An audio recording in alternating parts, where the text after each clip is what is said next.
Okay, you're all quiet down and not saying that. We heard recording in progress. Are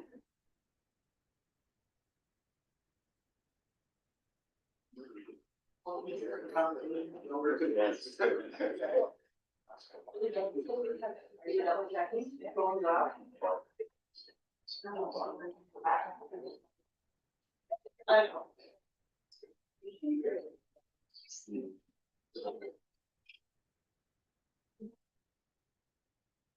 All right, here we go. Morning, everyone. Nice to see so many people in the gallery this morning. I'm going to call this meeting to order. We're going to start with a moment of reflection.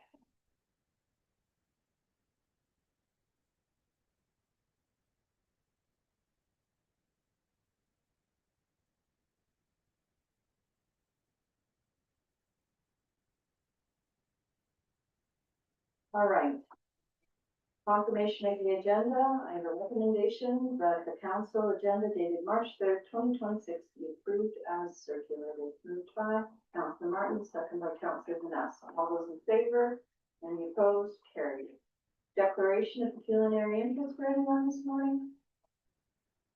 Seeing none. There being a report of closed session, we are on to item 6, consent agenda. Would anybody like anything pulled? There is 24 items there. Councillor, no? 6.9, usually Holiday St. Charles. Okay. Anybody else? No? Councillor Bell, did you want to just speak to that? Yeah, I must have missed. This is in support of strengthening self-defense protection addressing rising home invasions in Ontario. I must have missed Moosonese when it came out. This is in support of Moosonese. I watched with the council's presentation where they were discussing this. The audio wasn't that great, but kind of got the understanding that it's not just a big city problem. It's becoming more and more of a rural problem.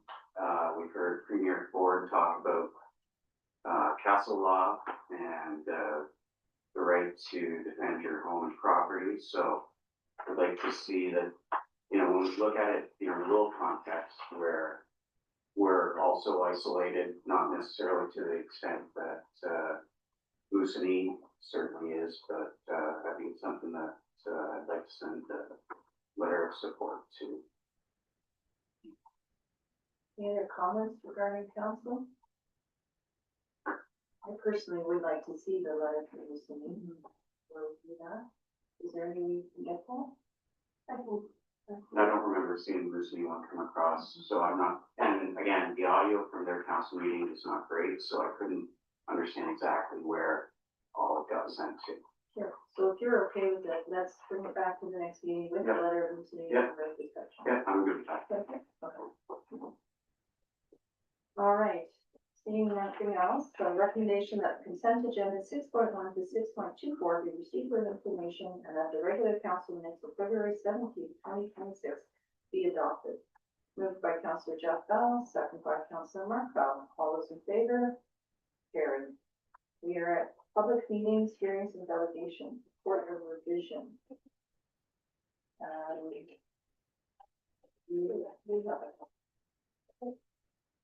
We have a recommendation that the council of township person hereby does appoint the following members to sit on the board of revision with Councillors Jeff Anderson, Corby, Stephen Vanessa.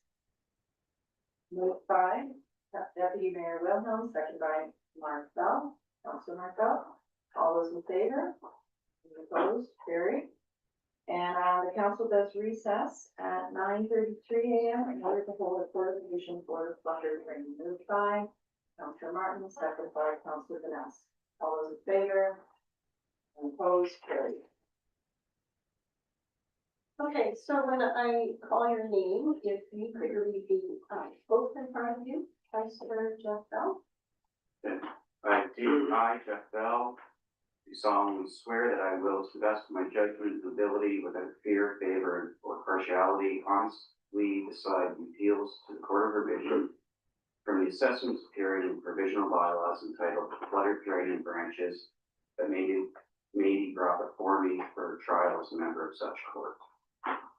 Councillor Van I, Jim Van Ness, do solemnly swear that I will, to the best of my judgment and ability, without fear, favor, or partiality, honestly decide the appeals to the Court of Revision from the assessments appearing in the provisional bylaw entitled The Flooded Drain and Branches that may be brought before me for trial as a member of such court. Thank you. Councillor Cloutier. I, Sam Cardew, do solemnly swear that I will, to the best of my judgment and ability, without fear, favor, or partiality, honestly decide the appeals to the Court of Revision from the assessments appearing in the provisional bylaws entitled The Flooded Drain and Branches that may be brought before me for trial as a member of such court. Thank you. Councillor Bell, you are the chair of this Court of Revision. Okay, so we will call this Court of Revision to order at 9:35 a.m.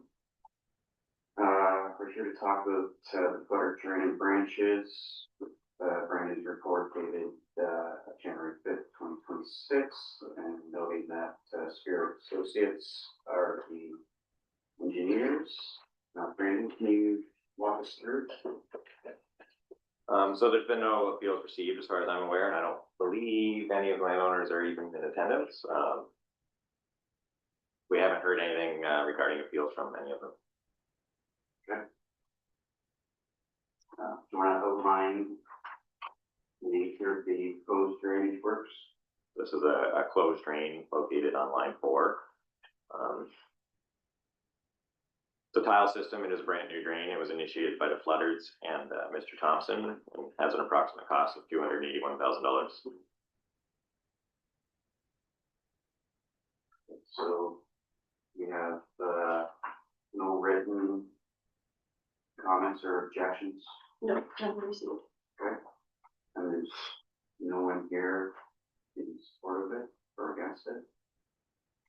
Okay. Where was that? No, that's okay. So I've attached, so now that you have that. You can read. Do I have to do this first? Nope. No, okay. All right, well then, for me, I have a recommendation that the Court of Revision for the Cluttered Drain does hereby accept the recommendations of Brandon Widner of Spirit Associates, and further does hereby confirm the drainage assessments as outlined in the assessment schedule dated January 5th, 2026. David Weaver, Jim, Sam, all in favor?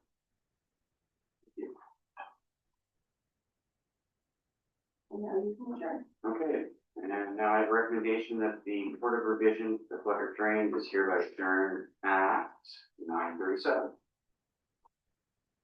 Sam, Jim, all in favor? You're done. Done, thank you. I like these. Okay, you're gonna fill in the numbers for me. So, hold on, I have the tender results. Yeah.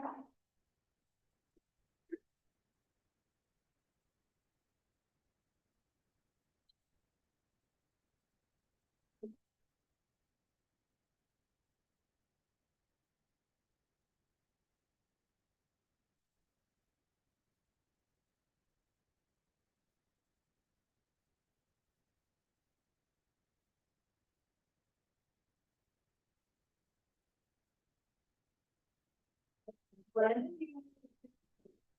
So we had this drain close on the 27th. We did receive 8 bids, or the township did. So the estimate on this project, I believe it's on your letter. You have it in front of me. It's approximately, I think it's $201,000 if I remember correctly.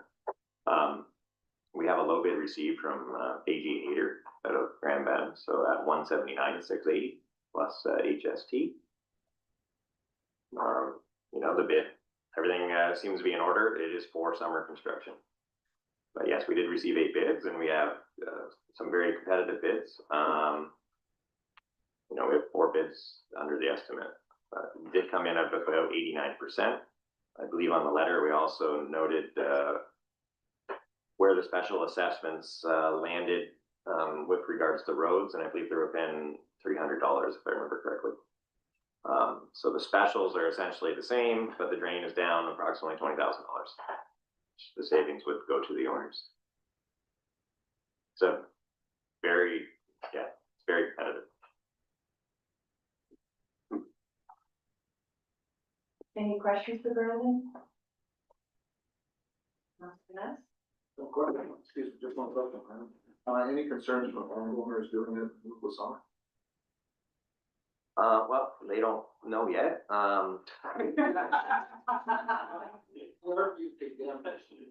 Yeah, so, you know, unfortunately, so this drain started as we tiled the farm last year. Flooders tiled 50 acres, which was obviously in wheat last year. So obviously this year it's corn. The other farm is beans and one farm is wheat. So unfortunately, you're going through all the crops regardless. You know, haters, you know, they did work in the township before. They do excellent work. We haven't seen them here for a couple years, but yeah. The last drain I remember is the one they did down the road here, probably 10 years ago. But no, the farmer, like, you are all just seeing the results. The landowners don't know the results either. But the landowners are being paid damages. Yeah, they're all being paid for crop damage. All right, thank you. See, the completion day is October 31st. How long? Yeah. So, it should take like 2 to 3 weeks. I believe they have a start date of, I think it's June or July. So to be honest, this is a farm tile contractor. They usually do these jobs when they can't farm tile, which is usually when the wheat's on. But to be honest, the best time to do it is in the spring, or the summer, I should say. All right, seeing no further questions for Brandon, I have a recommendation that the council accepts the recommendation for Street Associates and awards the tender for the Fletcher train to AG Hager Contracting Limited in the amount of $179,680 plus AUSD. Moved by Deputy Mayor Wilhelm, second by Councillor Corby. All those in favor? Any opposed? Carried. Thank you, Brandon. Thank you. All right, we're at 7:22.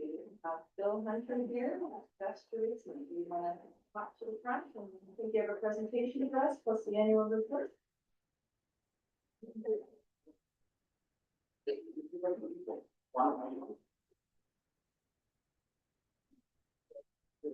Yeah, just gonna start. Okay. Good morning, Mayor and Council. I appreciate the opportunity to be here today. Our Perth East Fire Department 2025 year in review provides an overview of our department's activities, performance, accomplishments over the past year in support of community safety.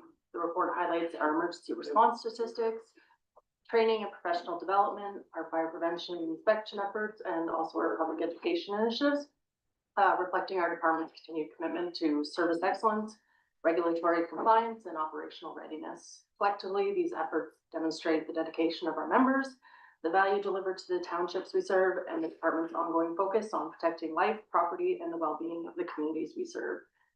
We did provide some hard copies, so if you'd like to peruse those, they're kind of fun to look at, lots of pictures in there. Pictures say 1,000 words, and we do a lot in the community, so it's nice to be able to showcase that. So thank you for your time today, and I'm happy to answer any questions. Excellent report. Any questions from council about the year in review? A lot of effort put into the report. Love the statistics and the incident response rate. Any questions regarding the year in review? Councilor Deputy Mayor Will? Yes, just wondering, was there any events conducted in Perth South as far as education and prevention? So typically we try and attend the Downey Central School 2 to 3 times a year. So we were there for their family fun day. on September 25th.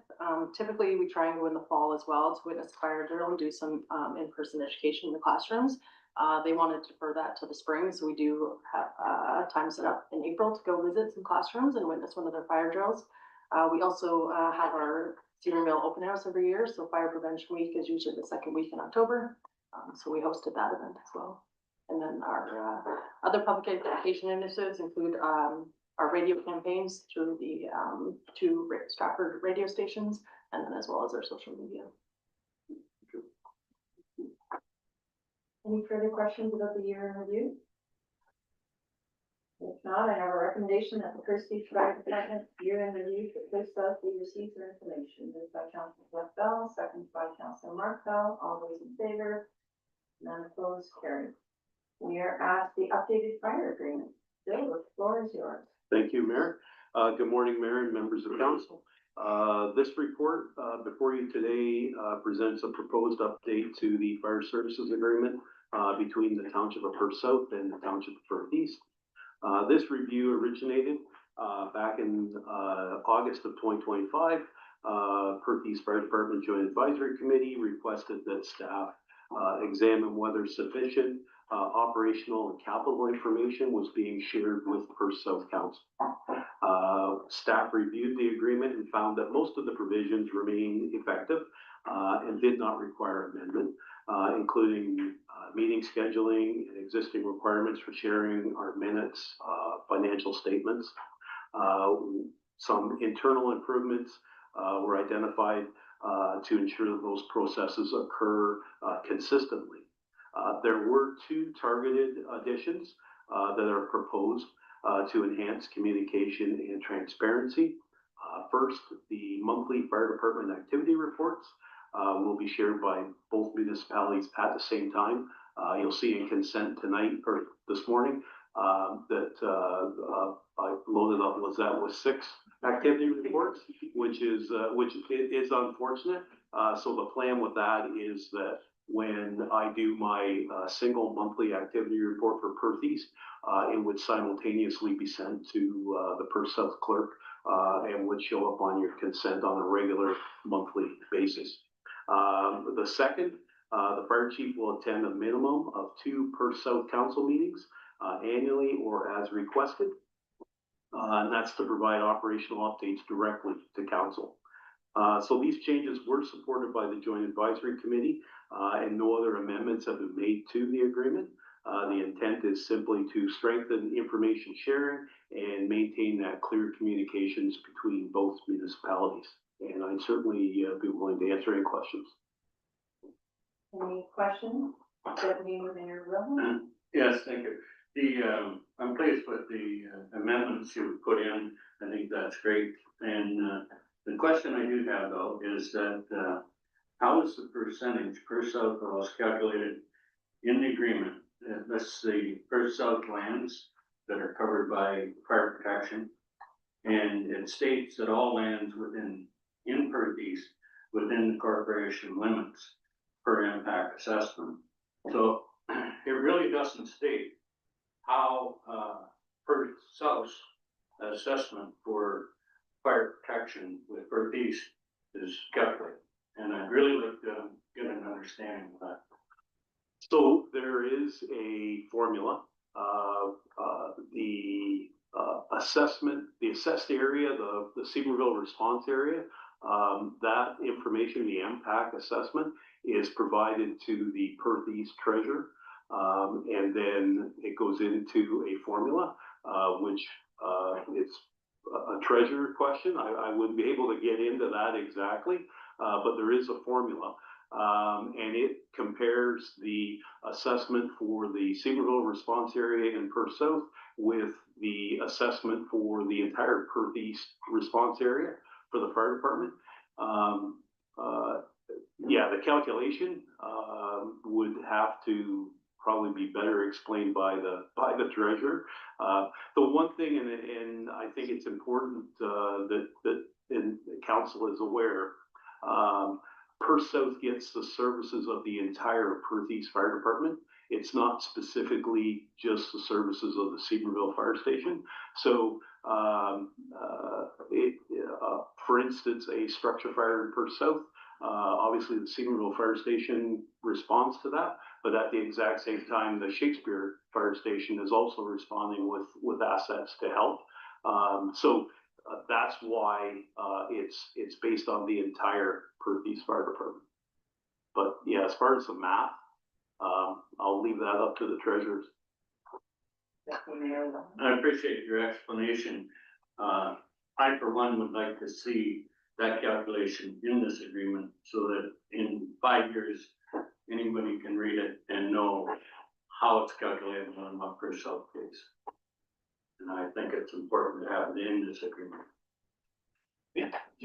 Through you, Mayor, the agreement does have a section that talks about the process. But you're absolutely correct. The actual formula isn't included in the agreement. So that is something that could be looked at. But there's no changes in that part of the No. agreement? Is No. it just about the, committee? Yes, certainly what's being presented today, there's been no changes to the calculation, the formula, or any of that process whatsoever. The only changes that I have with me today are the two sections on communications. Just the last follow-up. I think that this is an excellent opportunity to put in the formula on how First South is assessed. And as we have opened up the agreement. Can I just clarify with Will? I know you're fairly new here, but we have a fire master plan. And we have to make sure from our fire master plan that all of our agreements basically align so that we're offering all the same services. So that might open the door to a bigger conversation. Does that need to be, can we approve this morning as is and then have a second motion that all of the agreements be open to the line? Would that suffice? Yes, I think from my perspective, there's no question we will be looking at all three agreements over the next while. There have been some situations that have led us that we have to, and then there's some other things that we probably should, i.e. through the fire master plan to look at that.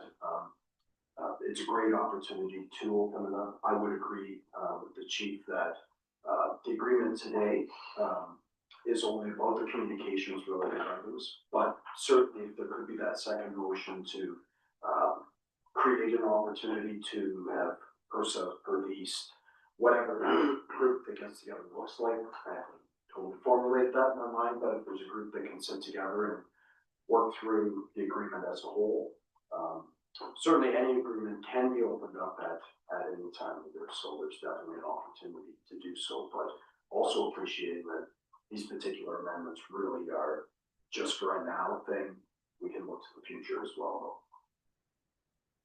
Your treasurer would be willing to work with our treasurer so that we have, when we do have the new agreement, that it's all laid out as Bob explained. I can't speak for my treasurer, but I don't see that being a problem.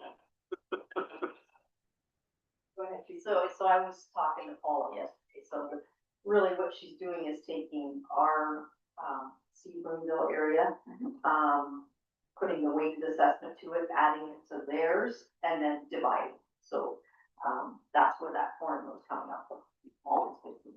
So that's how she's doing it. So I kind of have a handle on that, so when we do open up the agreement, we can discuss that. Councilor Carter? I think we're thinking of, along Bob's line is we're thinking of future councils, because we're gonna have an election come up. I don't see why we couldn't have the formula in the agreement. It's being, it's in front of everybody then. Be nice to have it in there, and my other point is, it's like an open-end agreement. It just says it starts on March 26th. Should it be reviewed every 5 years or something for other councils to go through? I'm not sure. I'm just throwing it out there. It's an open-ended agreement, and what once you sign it, is it something that you start negotiating? Like, I mean, it just seems like it's, yeah, it's just a thought. I don't know what your thoughts are on it, but. Yeah, like, I think, procedurally, my suggestion would be to, deal with the, proposed changes today. Have the joint advisory committee, at their next meeting, perhaps bring a motion forward that, through kind of a fulsome review of Perth South's overall fire agreements, that the agreement be opened up at that time, to look at some specifics like the, costing, formula, services provided, like, give it a fulsome review. This, quite honestly, was, very targeted, to improve the communications between, both Perth East and Perth South. We didn't look at anything else. But yeah, I would say any agreement could be opened up at any time as long as there was council consensus to do that. Councilor Raphael? On those lines, do we give written notice every year that we're going to, or is it just assume that we take the services? And then second point is, it says, any written notice given after shall terminate this agreement as of December 31st of the following year. So say in 2027, we give written notice, is it December 31st of 2028 that this agreement is over? Is that how you proceed? Yeah, I believe that the, notification period would be that 6 months where Perth South Council would advise Perth East that, but I believe that deals with like the ending of the agreement. I think that the opening and revisiting the agreement could be done at any time, through, once again, through consensus of councils. Thank you. We certainly don't want to look at ending the agreement. No. I just wanted to get clarity on that. Yes, yes. And I just want clarity, because I'm happy to go back to the fire advisory board, but I'm thinking that people around this council would like to have the explanation of the, how that, finances are done. So, does that have to go to fire, or can we just, I assume, accept this, but then make second motion that we are going to have a meeting to explain that specifically? I, as a fire chief, but I would probably defer to the CAO for some direction, but yeah, I don't see how that would be a problem. Yeah, so through the mayor, I guess the way I would envision it, would be, that second motion would be almost be as simple as Perth South and Perth East have a discussion, and again, however you want to formulate that. And I think what we may find is there could be particular items that's of interest to the whole, of the group. That could be discussed, make sure those are on the table. That's gonna provide some clear direction then to maybe staff, and or if there is some political representation required throughout the process, we could look at that. But I'm assuming, myself anyway, that there's likely some key items that will want to be looked at right out of the gates, and maybe that might satisfy people right there, knowing that the item is going to be discussed as part of the review, and they might have their items clarified during that process as well. So I would say it's maybe not leave it vague enough that it's Perth South and Perth East get together to have a discussion would be kind of my thought. And then however that comes together, if maybe some people may be interested in attending for the initial meeting, and maybe some people may not. And just to clarify, it's not just, we have to open all of our fire agreements. At some point, yes, we do. Because we want all of our, that comes out from our fire master plan, we want all of our same services for everybody across the board, so it's a matter of comparing everybody. So, yeah. Just with the note that all three agreements may not have exactly the same foundation on which they're based on. It might be a totally different relationship, but you're absolutely right. We wanna make sure we know exactly the service that we're being provided with, and that part's consistent.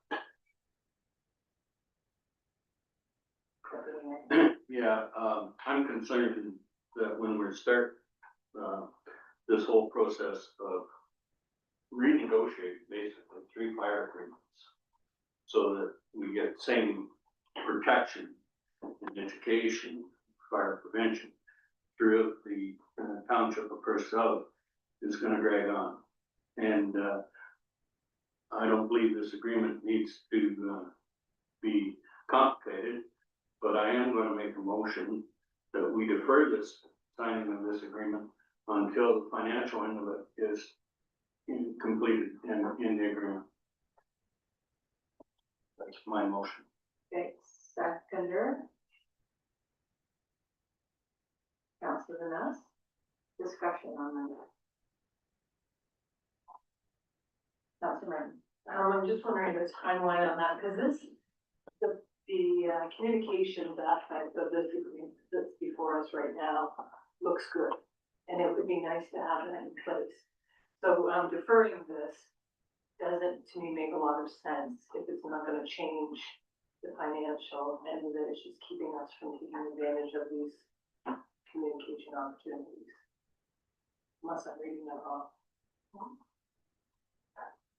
Councilor Cordy and then.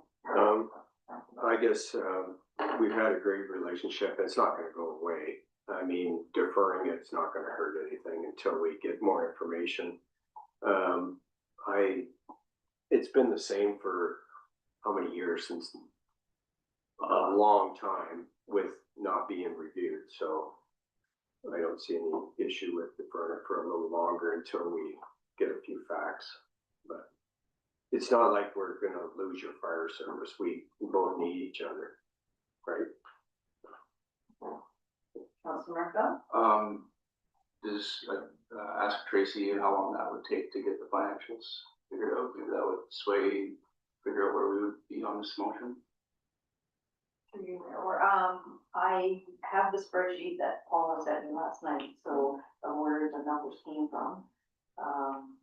That would be pretty easy to just put right in the agreement if that's just the problem. It's basically the budget for the firehouses, and then our percentage using our weighted assessment of that area that you service.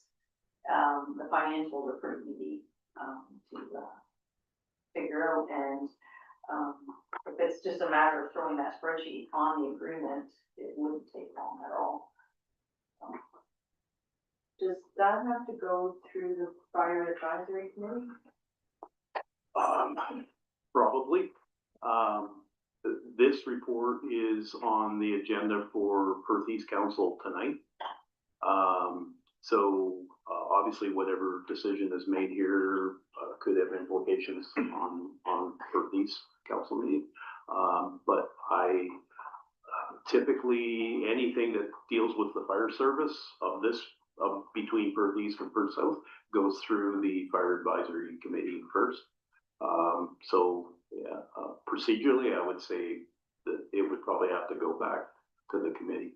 They are advisory only though. Yes. You could take it to Perth East Council directly. I think that's the only thing, Sorry, through the mayor, just one other thought. I'm wondering in the resolution, because again, the formula is what it is, appreciating that we want to be at some point down the road discussion regarding the formula. If the motion read something like approval of the amendments with the addition that the formula itself be added to the agreement, would something like that make something full in a sense, but it seems that there's a motion on the floor, so. Yeah, we would have to deal with the motion on the floor here for that, so. Councilor Vaness. Could I ask a question, clarification? Tracy, when you mentioned that it's divided by assessment, is that total assessment in the area, or is that just houses and buildings? Just that area, so Right, through impact, we'll get a report of that that service area. right. Um, But it's not just houses and buildings, you're including land also? yes, whatever comes through on that area, yeah.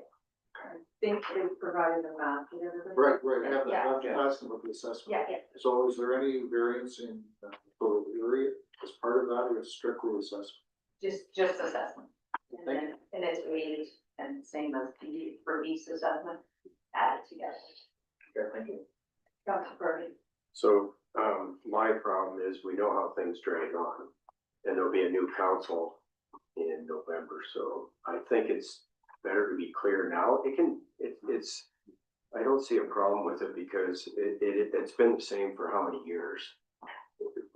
Just put it in the agreement and then, if we don't get this all renegotiated with 3 fire departments, it's in the agreement and the next council deals with it. To me, it's not that hard. I don't see any problems with it. Would you put a date on it? Like, will that change anything? Sorry, date for. To come back to council, or you're wanting to defer it indefinitely? No, I'd be happy to say, come back to the, come first meeting in April. And with, you could put in 10A, this is the agreement on how it's assessed and the costs are calculated by this. And I don't know why it isn't in there. To me, the council should never sign an agreement without knowing the cost and how it's calculated. Any other comment? Yes, and I guess all I'm saying is if the formula is there today, very simple that could be added. And if it's a matter of it wants to be physically written in front of council at the next meeting, quite frankly, that could come at the March 17th. Like it's already there. The formula is there, could easily be put. Yeah, I just think it should be included. Okay, so 2 clarifications. Could you bring this then tonight as an addition that we would like that formula included? To Perth East Council, procedurally, yeah. I'm gonna defer to your clerk. If council asks this motion, I would forward this to, Kirby's clerk and copy in Chief Hunter, and he would add that for his presentation. And then Kirby's council can decide if they're going to consider it as part of their, approval, or they may decide that they don't want to. So that's their prerogative, but that's what we would do. So, again, going back to the date, would you like to add a date to bring this back? Sure. Let's say, well, by the first meeting in April or, about that. Third. So, and if you bring it sooner, that's fine. If you want to read the motion, just, we're all clear. So sorry, if I may, Mayor, through you, it would be the best way to do it process-wise is on a day where Perth South has a daytime meeting and Perth East has an evening meeting. So not sure of the meeting schedule. That would be for me to be in attendance. I think that is the April 7th. Okay.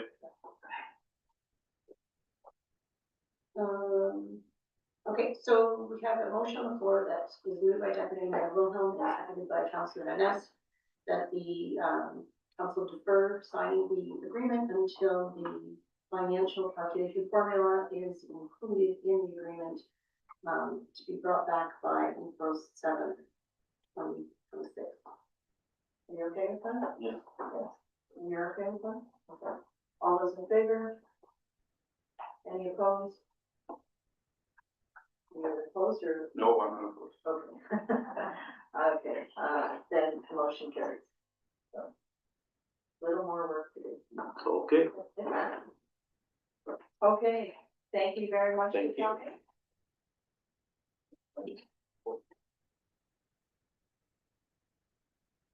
We're at 7.3, the optimism place. I'm not sure who's making a presentation, but you're more than welcome to go ahead. Yes.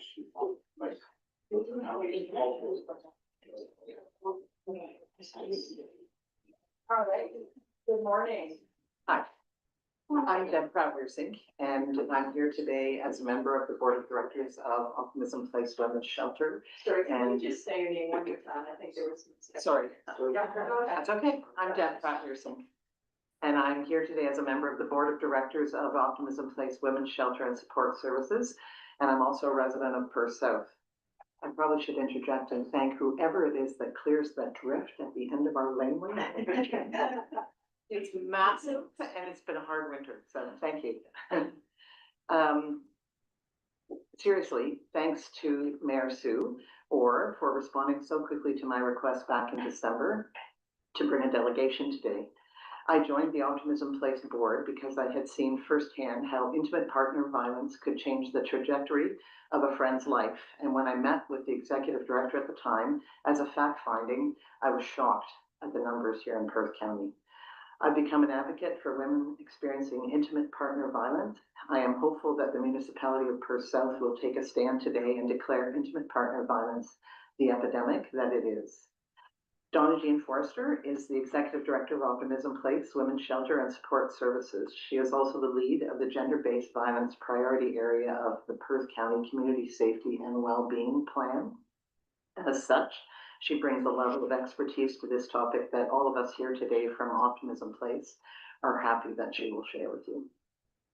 Thanks, Deb, for your support, not only of Optimism Place, but your advocacy for women who not just live in Perth South, but across Perth County. I'd like to start by expressing my appreciation to this council for your endorsement of the Community Safety and Wellbeing Plan in recent months. Through this plan, gender-based violence, including intimate partner violence, has been selected as one of 3 key priority areas to focus on over the next 10 years. So thank you for endorsing that plan. I would also thank you for the ways that this municipality and your council members have been supporting our Not Okay campaign, which is raising awareness of the signs of intimate partner violence and how to help effectively women across all of Perth County. To date, 110 municipalities in Ontario have declared intimate partner violence an epidemic. It's our hope that Perth South will become the 111th. Perth County, as you know, is home to 6 municipalities, and of those, West Perth declared in 2025, the City of Stratford declared in 2023. In January of this year, the municipality of North Perth declared IPV an epidemic and committed to education and training for council and staff. And just 2 weeks ago, the town of St. Mary's declared intimate partner violence an epidemic. It's our hope today that Perth South will also declare, and this evening that Perth East will make their declaration, to have all 6 municipalities in Perth County taking a stand together. In the 31 days of December, 5 Ontario women were killed by their intimate partner or family member. Every day, Perth County OPP and Stratford Police receive 2 to 3 calls related to intimate partner violence. Intimate partner violence negatively impacts our community's sense of safety and well-being. You may recall on February 12, 2020, Sydney Tuzel was violently assaulted and stabbed by her ex-boyfriend outside of Little Falls Elementary School in St. Mary's. Just 2 weeks ago, Sydney completed a half-marathon run from Little Falls to Optimism Place in Stratford to raise awareness of intimate partner violence and as a physical demonstration of her strength, healing, and courage after such a public experience of violence. She also raised over $15,000 for Optimism Place to support other women experiencing intimate partner violence. And while Sydney's stabbing was a very public experience of intimate partner violence, there are hundreds more women in Perth South alone who are currently experiencing intimate partner violence or who have experienced it in the past. 44% of women who've been in an intimate relationship have experienced some form of psychological, physical, or sexual abuse in their relationships. It happens here, and it's not okay. In Perth County in 2024, there were 994 reports of intimate partner violence, which resulted in 227 charges.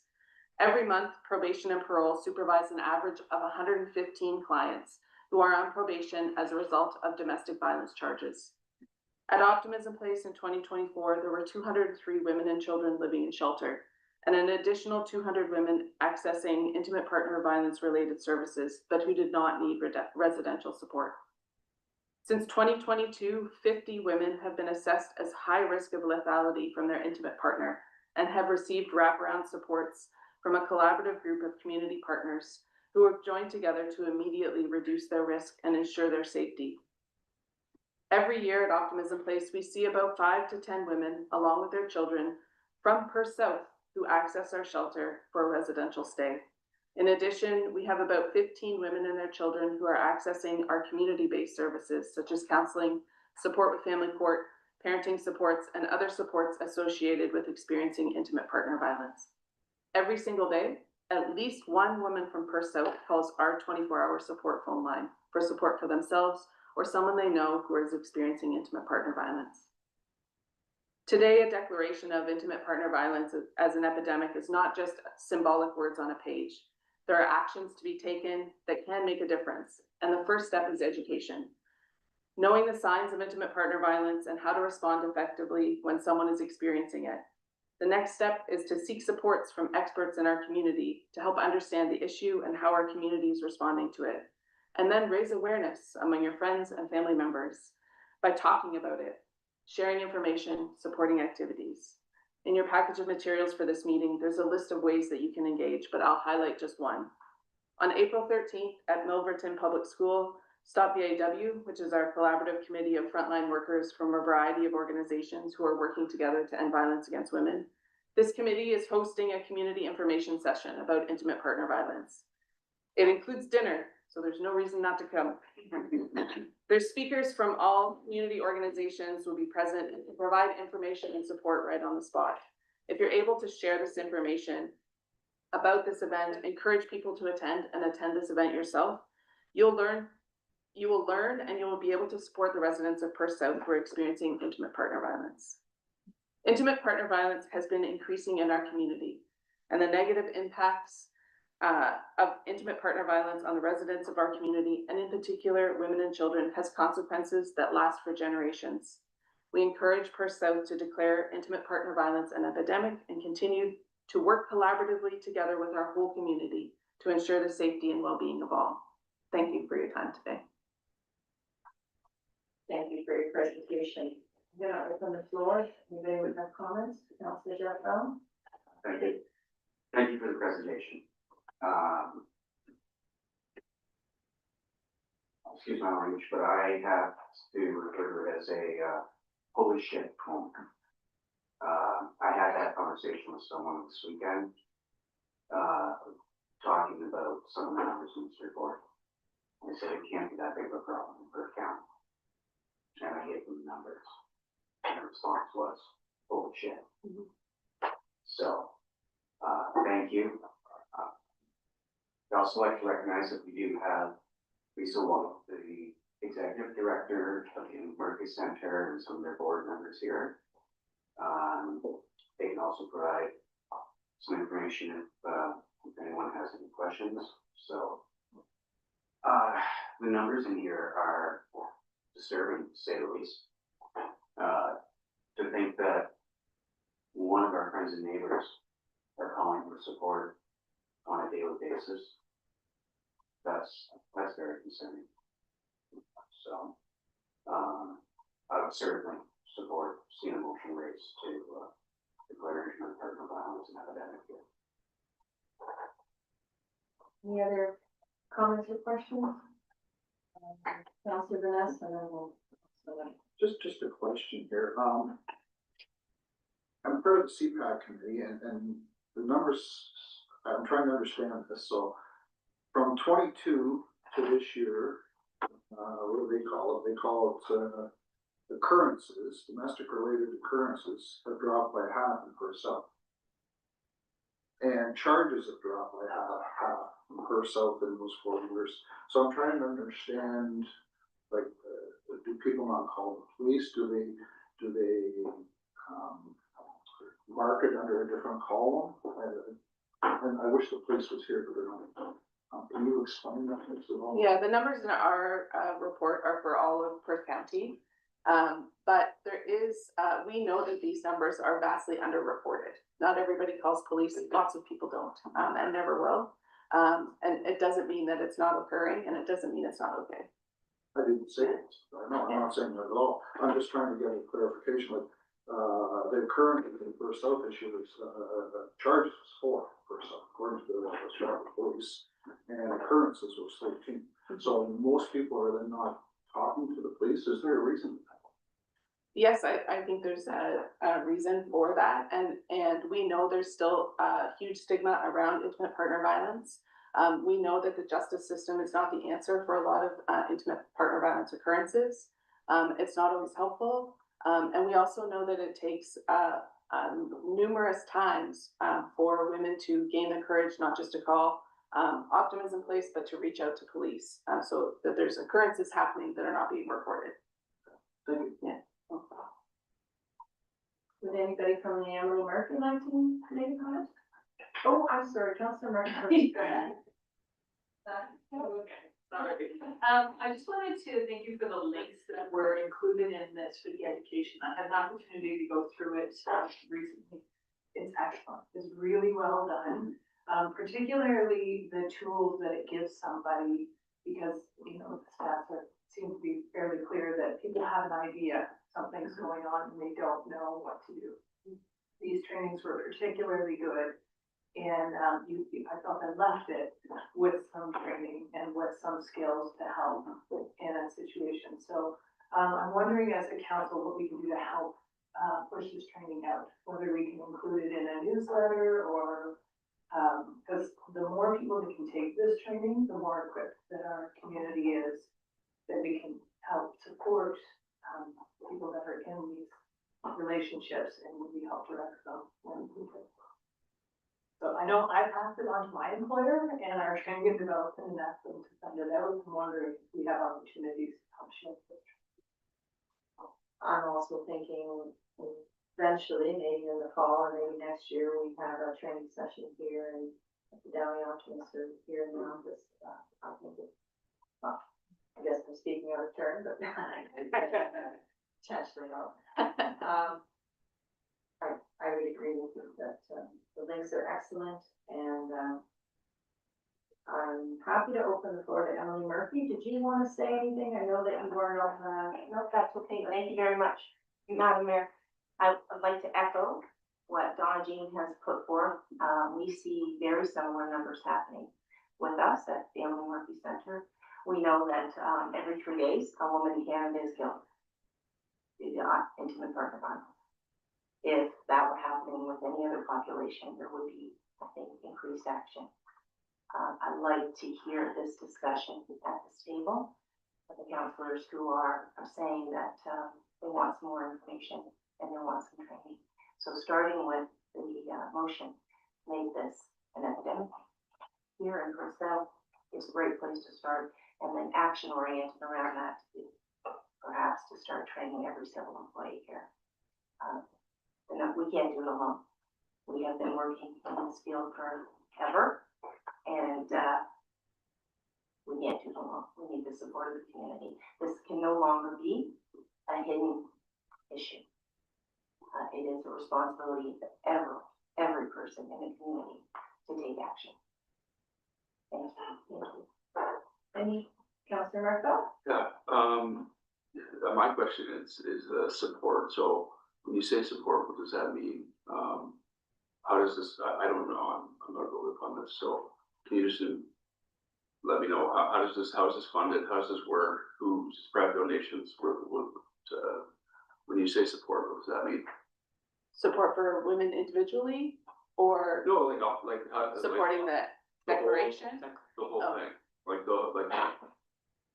it looks like we have an office, so who funds the office? People in the office, who are they funded by? How does this work? Yeah, Optimism Place is funded by numerous grants. We're also funded by the provincial government, the Ministry of Community, Children and Social Services. We also have really great support from our community in terms of donations from individuals, of not just monetary donations, but material donations. And we fund our work through kind of all of those things. So we operate a 29-bed shelter in Stratford that services women and children all across Perth County. We provide all kinds of wraparound supports. Women don't have to live in shelter to receive services. We travel across the county providing those services to women. Just to follow up to that. So is there Optimism Places all over Ontario, Canada? Yes. Yeah, most communities have a women serving organization or two, that are shelters, or like Emily Murphy Center is second stage housing, provider. And those exist in every community. Councilor Jeff Bell? Yeah, just to follow up to Councilor Bell's question. I can say from, well, one of the things, Optimism Place is called Optimism Place for a reason. As you know, I'm a proud member of the Downey Optimists. We greatly support both Optimism Place and Emily Murphy. We do the best that we can, especially at Christmas time, by providing gifts for the people in care, and financial donations. But maybe you can just briefly speak to how Optimism Place got its name. Yes, so originally in the early 80s, the Stratford Optimists purchased a house, and that was the very first women's shelter in Stratford, and then sold that house to provide funding together with the provincial government to build where we currently are, and that's where we adopted the name Optimism Place. So it is after the Optimist Club. Any other questions? Councilor Last question. So, we declare this an epidemic. Is this, is there a goal, an objective? So everything goes well, 5 years from now, everyone's, and the numbers go down, we get rid of this, or is this just perpetual? Well, That'd be better. so that's a Being long. optimistic. People who know me will say that I am completely optimistic. Our provincial government, the fall sometime, declared intimate partner violence endemic, meaning that it exists perpetually in our community. I don't think that's true. I do believe that with the right steps, with all of our community support, the right education, that we actually can end intimate partner violence. We can end gender-based violence in our community, and we owe it to ourselves as a whole community to do so. Can we do it in 5 years? No, I don't think so, but my optimistic self says, why the heck not? But I think we can as a community, but we need the whole community to do that. And so Perth South taking a stand today together with the other municipalities across Perth County to declare intimate partner violence as an epidemic means that here we are at council today talking about it. I don't know how many times this council in its lifetime has had conversations about intimate partner violence. And so we're taking one new step today, and we will continue to have those conversations. And I appreciate, Councillor Martin, your commitment to already providing education and taking that to your workplace. And so those are the actions that can be taken as a council and as a community to continue to educate and continue to talk about it. Because the more that we talk about it, the less it continues to exist in silence. Any further questions? Councilor Ness? Does the, how do I ask this question? Does the economic challenges we're in right now, does that affect it at all also? We see a lot more homeless, and we see it in our own municipality. A lot of people can't pay their taxes. Does that affect the rates?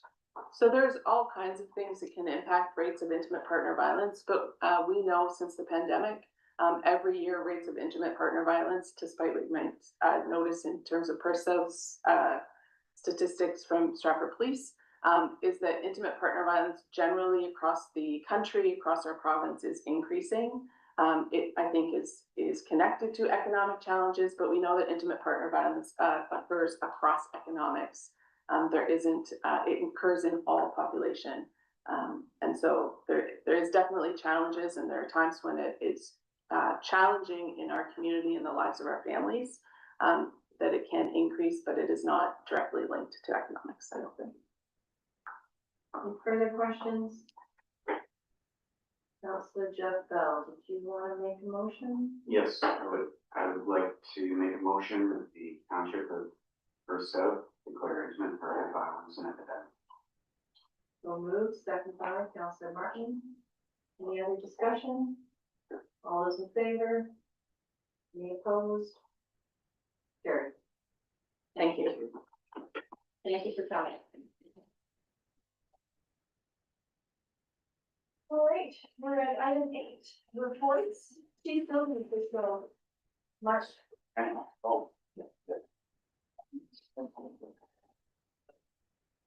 you. Thank you. Sure. You're welcome to stay, but you're welcome to go too. This is it.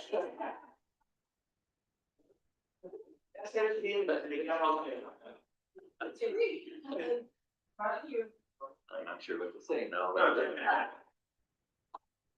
Thank you, Mayor, or members of council.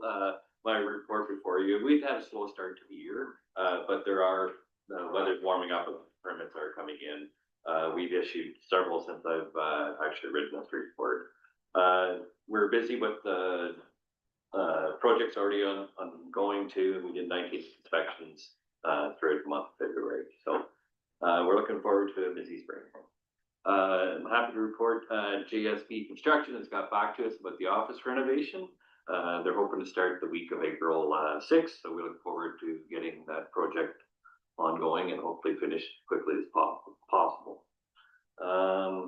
Yeah, we're eager to get that project going, and we're hoping there'll be as minimal disruption as possible. It was quiet for bylaw enforcement and property standards for the month, and that's basically it in a nutshell. I'd happy to answer any questions anyone might have. Councilor Marco? Thank you for the report. Did JSB indicate how long they think they would take starting April 6th? We're gonna phase the project, so the first thing we're going to do is do that office up front. So I can move and we can move staff around. And then we were initially gonna do it 3 phases, but we've decided to do it in 2 just to expedite the renovations. There is a deadline on the contract. I think August 1st is the deadline, but he has indicated he wants to do it quicker than that. Yeah, awesome. Thank you. Welcome. Any other questions for Marco?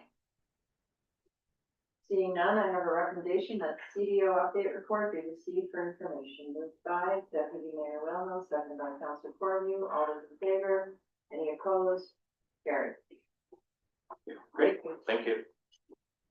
Director of Public Works. Ken, and I think you want to start with the drainage superintendent. Yeah, the candidate's not here, so I'll let him take an update on drainage. Morning, everybody. Just a couple things here that we're working on here, a few items. One's a maintenance item in the mirror drain.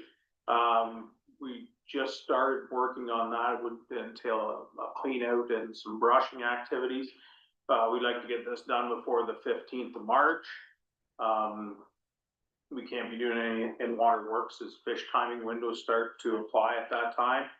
So that should go pretty well, pretty quick. And then one of the items that kind of slipped through the cracks on capital is the Giesbrecht municipal drain. It's a new one. There's a petition that was filed with the township from Ron Giesbrecht. He is the owner of part lot 5 concession, West Mitchell Road. Spring, they were appointed on this project. We've had an on-site meeting, and they are currently in the design process for that. So hopefully he has something that, some numbers, and we can have an information meeting on that in the not too distant future. Questions? Any questions? Do you have any, oh, sorry. Go ahead. On a different thing, that's okay. Yeah, sure. Do you have any, anything back here from the Herman and the Pollard? It says we're waiting for the Department of Fisheries and Upper Thames to get back. Yes, okay. And that's from, April 8th a year ago. Yeah, it has been. It's been a while.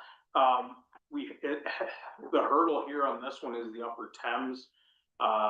The Department of Fisheries, they don't have any problem with it, so we're just waiting for Spreets to kind of go back with we're gonna do a ditch enclosure at the bottom of it. Upper Thames wants to see, and I think Ken was at a 250-year event, swale over top of it, so Brandon's just designing that and see what that would look like over top of the enclosure. So And like, I'm just wondering, it's 10 months. Yeah. 11 Oh, yeah. months. Yeah, So what's the holdup? that's what it is. It's just the upper temps. Getting a permit from them, so. Thank you. Any other questions? Just wanted to go ahead. Yeah. Councilor. I actually had a question about, because we're gonna get a thaw here, so I was wondering if you're gonna do your drain, so that's great. Yeah. Could you give an update on the Spokane treatment, please? Yeah, it's early. We had tribunal hearing there last week for that one. It was fairly short, but we only took the afternoon to get that one completed.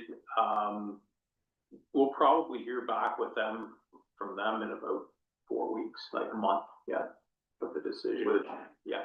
Thank you. That was my question. Oh. Councilor Vanessa? And if we get it back in 4 weeks, does that give us enough time to actually try and get that drain on this year? As long as they don't apply to or contest it at the drainage referee, that would be their, oh yeah, there's no bottom like that. So, let's cross our fingers if we don't go down that road, so. But if we get a decision and everybody's good with that, yeah, we can proceed to tendering that project, and it would be nice to get that one tidied up for sure. All right, I have a recommendation that the drainage superintendent update report be received for information. Moved by Councilor Markell, second by Councilor Vanessa, all those in favor? Any opposed? Carried. Thank you, Scott, for your everything. Appreciate it. We just wanted to see Scott. Thanks for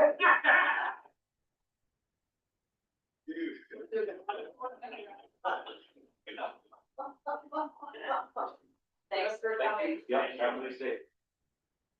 So we are at, item D, report for maintenance gravel and results. Ken? Yeah, thank you, Mayor Orr. My first report here is the, A-Gravel, tender results. And the results that came back, a little better than expected.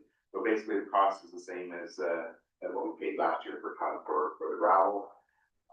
And I believe Tracy has updated the budget, because we had expected like a cost of living increase on the gravel. So, now that we've got some actual numbers, we've been able to, input that into the budget, for this year. So the low bid this time was from, McCann Ready Mix. And, they have a pit in Perth South here, so, we've seen gravel before, and gravel's, good quality. Very happy with it, so I recommend award, to McCann Ready Mix for this bid. Councilor Martin? Just wonder if we could just take a minute and talk about, we moved to A-Gravel a few years ago, right? And I think there was going to be some metrics collected on that to see whether it was better. Forgive me, I do not pretend to have any expertise in gravel. It is a bit of a deep dive in AI, trying to learn about gravel. And it sounds like A-Gravel is not recommended, and most people are not using A-Gravel. Again, let's qualify this is what the computer told me, not that any sort of expertise. I just remember we talked about, we were at A-Gravel, we went to A-Gravel, we were going to watch and see if that was better. In your study of our roads, did you see an improvement in A-Gravel, or should we be looking at, are we just doing A-Gravel because we decided as a council that we should do A-Gravel, or has it been an improvement?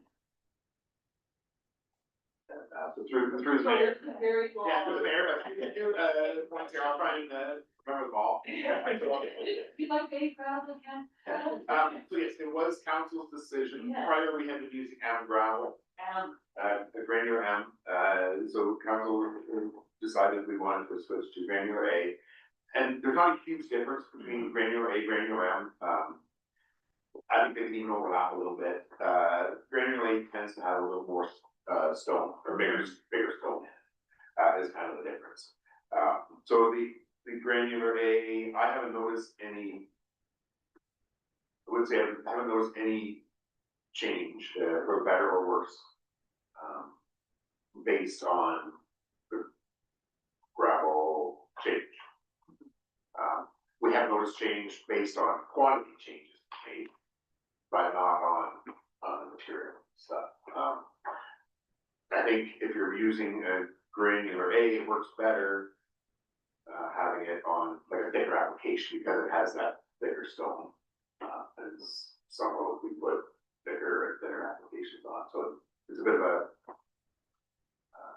just a bit of, the difference is kind of not only noticeable, I guess, there's little components here and there. Price wise, I don't think there's really any difference on the price either, between A or M. It goes through, you know, the same pressure, just they put it in the screen, so I don't, it seems to be working okay, I don't see a reason that we necessarily want to change it, but, Yeah, I guess that was my question, because the direction came from council, but we're just want to make sure we're still. Yeah, We and didn't send you down the wrong. granular M was, you know, my understanding was designed by the MTO or the OPS specs for the purpose of maintenance gravel. And I think probably because it goes on a little thinner than, if you're building on a new road, you would use A gravel. You know, with new construction, the M gravel then was more for the thinner applications. Which we do for thin applications basically. For our, but yeah, I'd be happy with either product actually. If that helps. I don't have preference, I just want to. As, because we discussed this and we said we discuss it again, I thought this would be a cover. Any other questions regarding the gravel? Councilor Vanessa? Just a couple questions here. A couple years ago, we skipped a year in Blanchard, we skipped a year in Downey. Would we be able to have a discussion next year about possibly looking at, I know some of the other municipalities have started skipping also. So I don't know if we were to start or just in the middle of that happening. Could we have a discussion next council, next year, whoever the council is, before we put the tender out and talk about that? And then also just a question here, I understand we're in our capital budget, maybe doing some paving on line 14. And I think I've seen it that we're also graveling it. Is that something we normally do, or does it take different gravel before we actually pave a road that hasn't been gravelled before?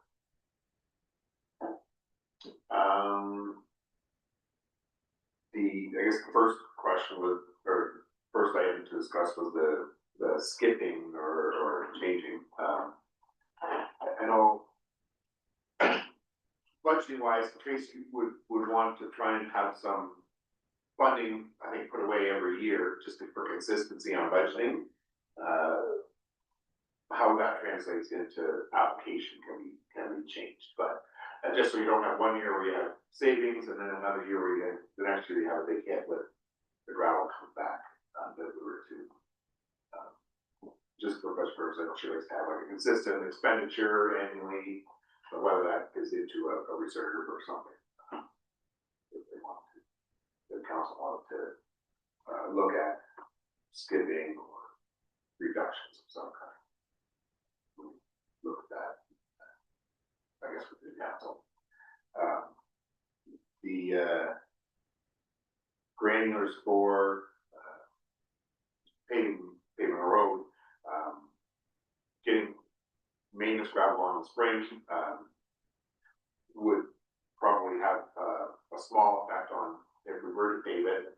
And part of the work to paving it would probably put some gravel on and use that to get everything shaped up and, you know, a good base under. So it would probably just help reduce any quantity of gravel that we have to put on as part of the paving project. Yeah, thank you. Any other questions? No, I have a recommendation, actually, I have a question. All of the, gravel that is in the ditches right now, do we scoop that up, or no? No, there's a big quantity somewhere we can try and back drag it, up, but just a little bit, But we don't have a sweeper that brings it back and up. go down the ditch with.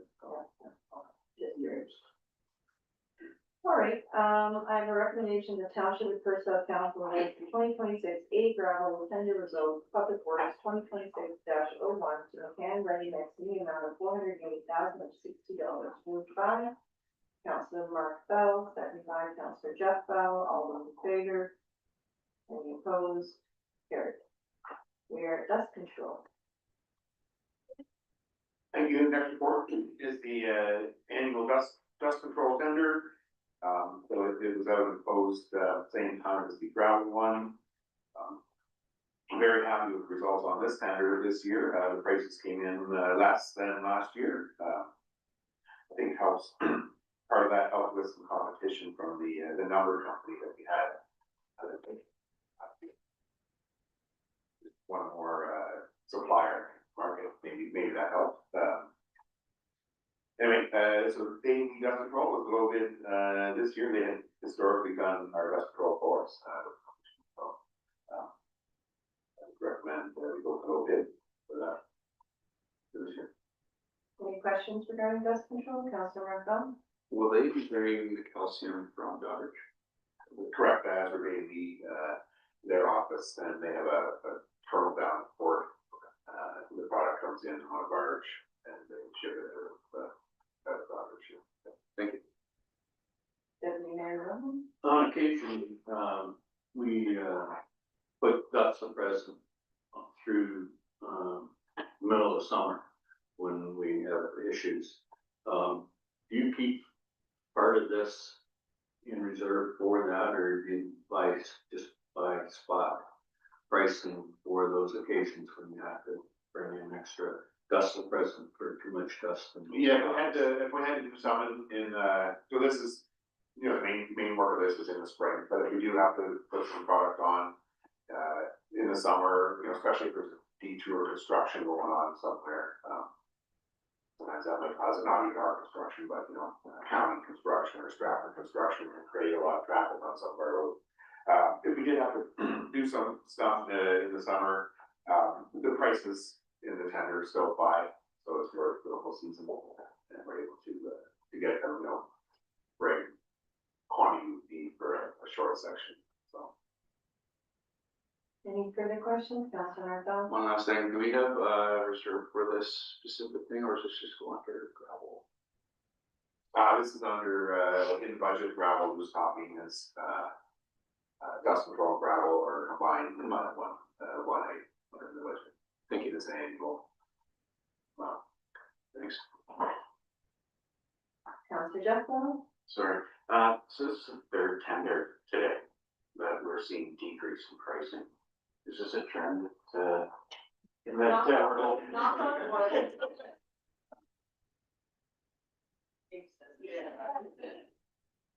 I think probably might be, good timing too, like getting the tenders out this time of year, even for the drainage work, you know, the contractors, still for work for this summer, for them to do it, and hopefully that's part of the reason we do it, but I don't think so, I don't see any, price reductions coming in.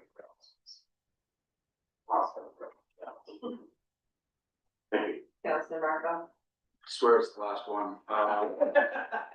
Should we, on that note, gang, should we be making this a bylaw to put these tenders out by a certain date in the future?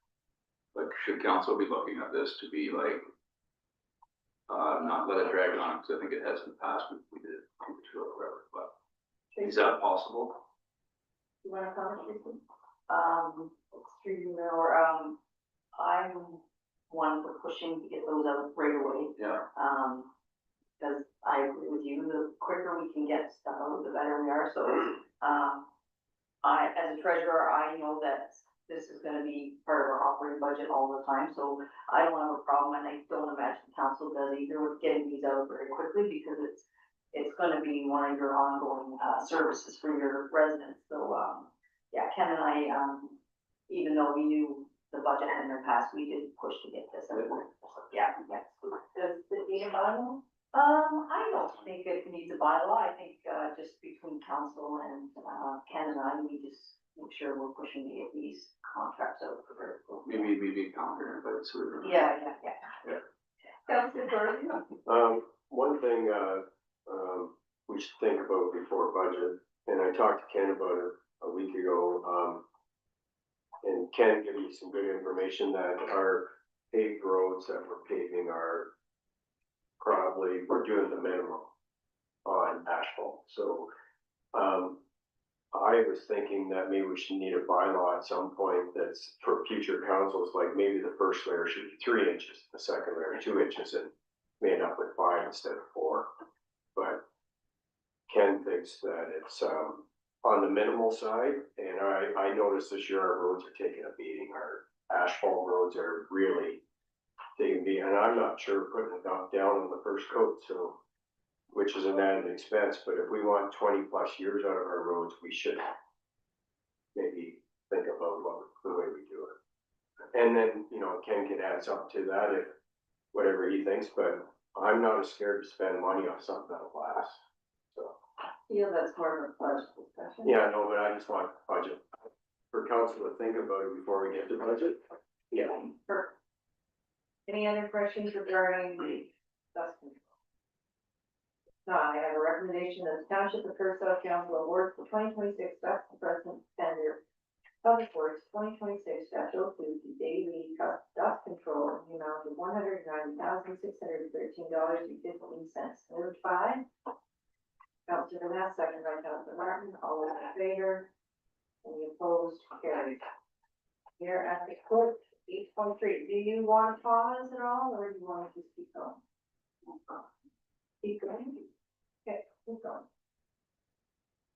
Okay, thank you, Mayor Orso. My first item is just to have council move a new meeting date for our budget, since we had to postpone the February 24th. It's not a meeting that's on our schedule, unless you want to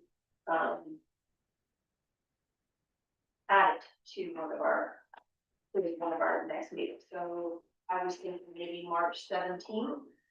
We have an evening meeting, maybe do there. Tracy's shaking her head over there. Yeah, I'm just gonna let my dog live. I was just a suggestion. The spring, that's not. I just wanna have a council discussion. Okay. So we are looking at 17th is out from what I'm hearing. The next regular council meeting is April 7th. It's a morning meeting. Potentially could do a day. Councilor Corbin. My past experience is it's too long a day with budget and other stuff. Okay. So we're looking at Tuesday, April 14th is the meeting in between. So we're about March 24th. I won't be here, but Okay. 30th? 30th or 31st. Okay. Councilor Martin. Let's not cancel it again though, because it's really tricky for me to move everything around and get the day off. So Okay. if we can, try not to. So Tuesday, March 31st seems to work around the table. 30th is better for me. 30th is better for you. Sorry, I'm picky, but That I'm is- going to. Nobody's going to Good Road. And there is, and then Cedarville Athletic Association, AGM is on the Monday. March 1st. Yeah. How about 17th? It's the 16th week somewhere.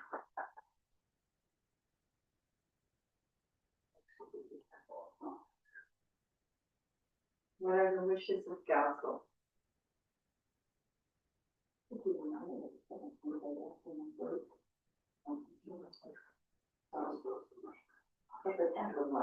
don't know how long those keep getting. Until there's a Sunday. Yeah, that's right. Oh, my gosh. Did we talk about that? March? Yeah. I am sorry, no. Okay. I'm even. What about the 25th? I'm not here. Yeah. Now, that being said, I could do it. I'd rather be here. That's Easter Monday. No, March, like Oh, Friday. Oh, Sorry. no. I am not here. 30th work. 30th didn't work? Yeah, I'm not good roads conference. Okay. So when? 31st. First. Yeah, so we could have it that week later. Discussion, maybe for. That is, council in the morning, but I'm, because we're Brandon County. Oh. Yeah, but we could do it in the afternoon.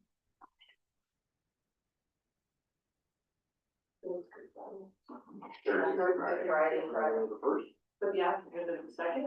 Can I? Are you doing that, or is that, are you gonna be all Should be. exhausted?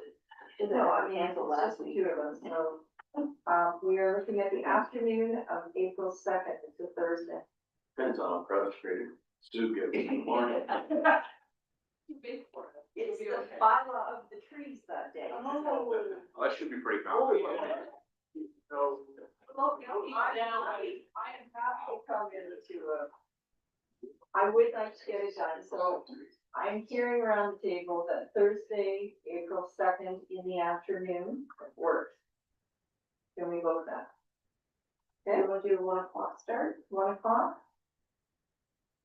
Sure, and if we are delayed, we're delayed, but. I will. Okay, so, recommendation of the council approve the special council meeting for budget on Thursday, April second, 2026 at 1:00 to review the 2026 budget. Moved by Councilor Jeff Bell, second by Councilor Jamie Bell. Did I? All those in favor? Did I? We don't have enough bells around us. Maybe I need my second job. Okay. Moved by Councilor Jeff Bell, second by Councilor Martin. All those in favor? Sorry about that. Sorry. Okay, now we are on to the request for council support of the customer appreciation event. Thank you, Mayor Orr. We received a similar request for our mechanical last year, and I actually believe this is the third year they're holding the event. This is to help with the application for their liquor license. Council did endorse the event as a municipally significant last year. I think it's well attended, and it's just a daytime event that, and they have lots of family oriented things going on, so I'm just requesting that council again considers endorsing it. Seeing any questions? I have a recommendation that the council endorses the customer appreciation event by Car Mechanical being held on June 6, 2026, and designates it as it being municipally significant. Moved by Councilor Mark Bell, second by Councilor Martin. All those in favor? Carried. We are at the product fix agreement for the road waste management. Was that? Thank you, Mayor Orr. So this is an agreement that we sign every 4 years. It is part of my election process for the vote by mail. Voter review helps with the election waste management after it's produced by, this year it's going to be Elections Ontario, so I'm very excited. We've been learning lots of things with the cleanup of the data, so I have hope that better experience. They also, Datafix also helps us by producing our voter kits and mailing them out, and so that's what this agreement is for. Council would authorize me to sign it, would be awesome. Any questions? Councilor? No question, just on the date, just bring on the date on the actual agreement. So I just wanted to bring that to your attention. Oh, okay. Thank you. Okay. Okay. Recommendation that the council receives the report regarding the additional service statement of work, Concrete Systems Incorporated, and approves the bylaw authorizing the clerk to execute the agreement on behalf of the township of Perth. Moved by Councilor Vanessa, second by Councilor Jeff Bell. All those in favor? Carried. Will, your report. Thanks, Mayor Orr. And members of council, fairly straightforward report. Back in December, you folks did make some, approvals for fire positions down at the Granite Station, for the village fire area. And, through the appointment now of Mr. Ron Brower as, fire chief of the Logan Biddulph Station, we now need to appoint Mr. Brower as the chief and, Mr. Bates and Mr. Mayor would be returning to their original positions, and that's really what the resolution would speak to. Are there any questions at all? To the board? Any questions? Councilor Clerk? Just a comment, I can't say enough about the meeting we had. It was very informative with Ron. I think he's gonna be a really good addition and, one of the best meetings we had. Yeah. Seeing no further questions, I have a recommendation that the council amend resolution 465 from its December 26, 2025 meeting and approve the appointment of Mr. Ron DeBrar as fire chief, restore Mr. Brian Bates as acting deputy chief, and restore Mr. Brad Mayer to the training officer position for the Dog Blanchard Fire Department, effective immediately. Moved by Councilor Corby, second by Deputy Mayor Wilhelm. All those in favor? None opposed? Carried. Any correspondence? Council reports. Who would like to start? Councilor Williams? Yeah, nothing new here. Oh, just one question. Can you get an update on Kirkton Wood? Did we get insurance? Oh, I apologize, I should have asked you in your. Yes, entirely a fair question.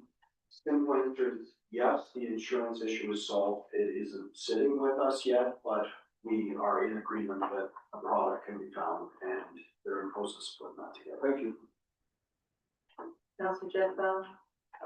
Just further to that, I'd like to thank, Will especially and Bob for coming out, for with the Optimist Club and sitting down. I think we made a lot of progress that night. Sorry about your drive home. It's an interesting one. Well, one of the names on this split off Science Hill Road in front, so. Yeah, it's in the top 10. Other than that, I had my first municipal day meeting last week, and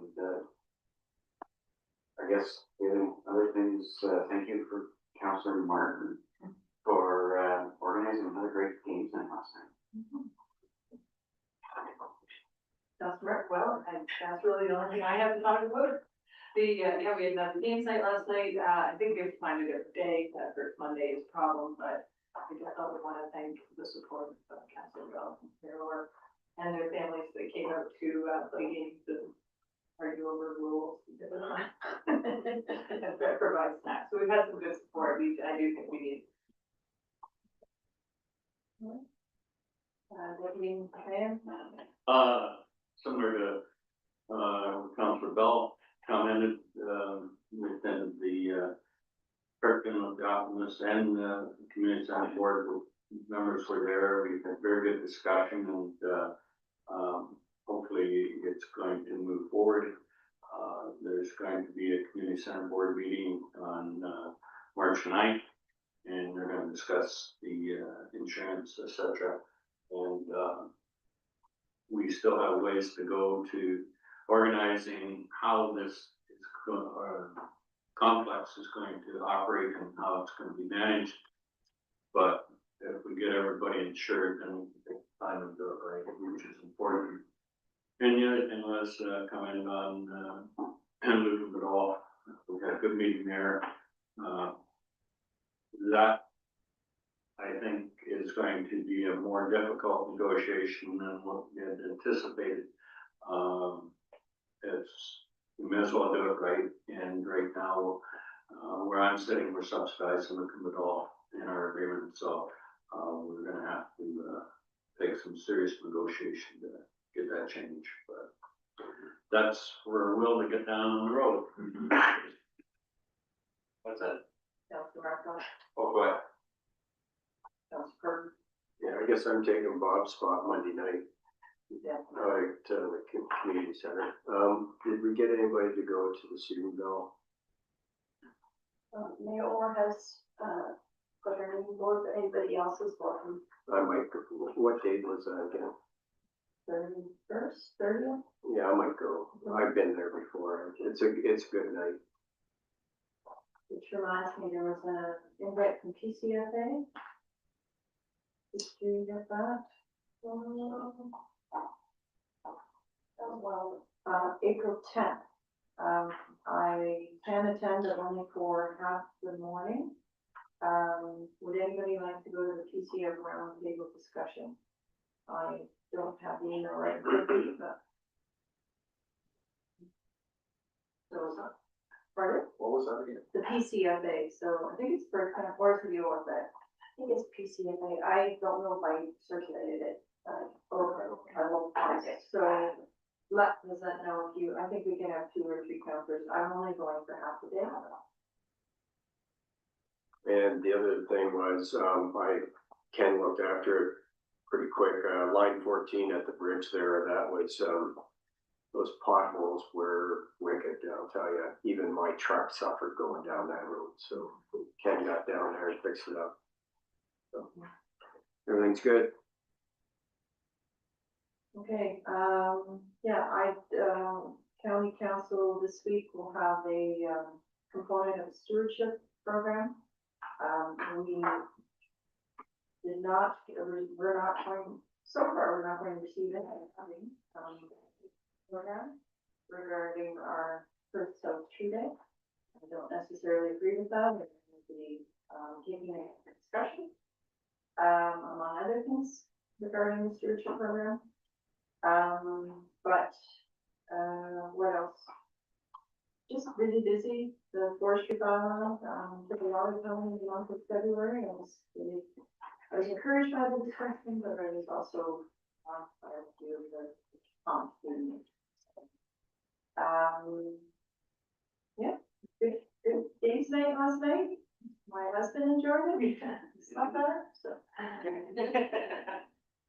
think it was important that you guys were separated during the game.